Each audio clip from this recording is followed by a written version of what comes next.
റോഡുകളിലും നടപ്പാതകളിലും തടസ്സം സൃഷ്ടിച്ച് ഫ്ലെക്സ് ബോർഡുകൾ. ഹൈക്കോടതിയുടെ ഉത്തരവ് കാറ്റിൽ പറത്തിയാണ് നഗരത്തിലെമ്പാടും ഫ്ലെക്സ് ബോർഡുകൾ പ്രത്യക്ഷപ്പെടുന്നത്. അഖിലേന്ത്യാ പണിമുടക്കുമായി ബന്ധപ്പെട്ട് വിവിധ സംഘടനകൾ സ്ഥാപിച്ച ബോർഡുകൾ ഇപ്പോഴും നഗരത്തിൽ അമ്പരചുംബിയായി നിലകൊള്ളുകയാണ്. ഹൈക്കോടതിയുടെയും സർക്കാരിന്റെയും ഉത്തരവുകൾ ലംഘിച്ച് നഗരത്തിലെ റോഡുകളിലും നടപ്പാതകളിലും വഴി തടസ്സപ്പെടുത്തി സ്ഥാപിച്ച ഫ്ലെക്സ് ബോർഡുകളും ബാനറുകളും നീക്കം ചെയ്യാതെ കോർപ്പറേഷൻ. തിരുവനന്തപുരം നഗരസഭയിൽ ഇന്ന് നിരവധിയായിട്ടുള്ള പ്രധാനപ്പെട്ട ജംഗ്ഷനിൽ ഹൈക്കോടതിയുടെ ഉത്തരവുണ്ട്. റോഡുകളിൽ ഫ്ലക്സ് ബോർഡുകൾ സ്ഥാപിക്കാൻ പാടില്ല എന്ന് പറഞ്ഞു.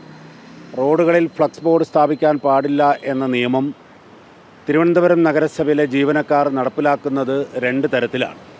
ഒന്ന്, ഇടതുപക്ഷ യൂണിയൻ്റെയും CPMൻ്റെയും ഫ്ലക്സ് ബോർഡുകൾ നിരന്നിരുന്നാലും അതെടുത്തു മാറ്റാനോ അതിനെതിരെ നടപടി സ്വീകരിക്കാനോ ഇവിടെ ഇടതുപക്ഷ യൂണിയനിലുള്ള സഖാക്കളായിട്ടുള്ള ജീവനക്കാർ തയ്യാറല്ല.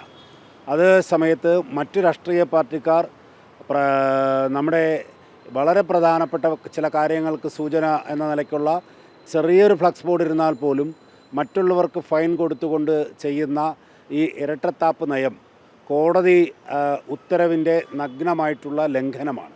ഹൈക്കോടതി ഉത്തരവ് നടപ്പിലാക്കുകയാണെങ്കിൽ ജീവനക്കാർ തുല്യമായിട്ട് നടപ്പിലാക്കുക. അതത് പോലീസ് സ്റ്റേഷനുകളിൽ കോർപ്പറേഷൻ സെക്രട്ടറി പരാതി നൽകിയതോടെ ഉത്തരവാദിത്വം കഴിഞ്ഞെന്ന നിലപാടിലാണ് അധികൃതർ. സ്റ്റാച്യു മുതൽ പുളിമൂട് വരെയും തമ്പാനൂർ മുതൽ അരിസ്റ്റോ ജംഗ്ഷൻ വരെയും കാൽനടയാത്രക്കാർക്ക് മാർഗതടസ്സം സൃഷ്ടിച്ച് ബോർഡുകളും കൊടിതോരണങ്ങളും നിറഞ്ഞിരിക്കുകയാണ്.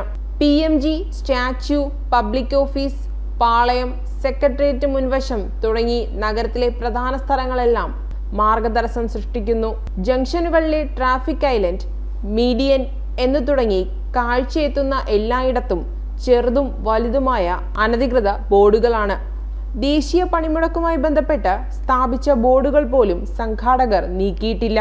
നിരവധി ഫ്ലക്സ് ബോർഡുകളാണ് റോഡിന്റെ നടപ്പാതകൾക്ക് ഇരുവശത്തായി കെട്ടിവെച്ചിരിക്കുന്നത്. ജനം, തിരുവനന്തപുരം.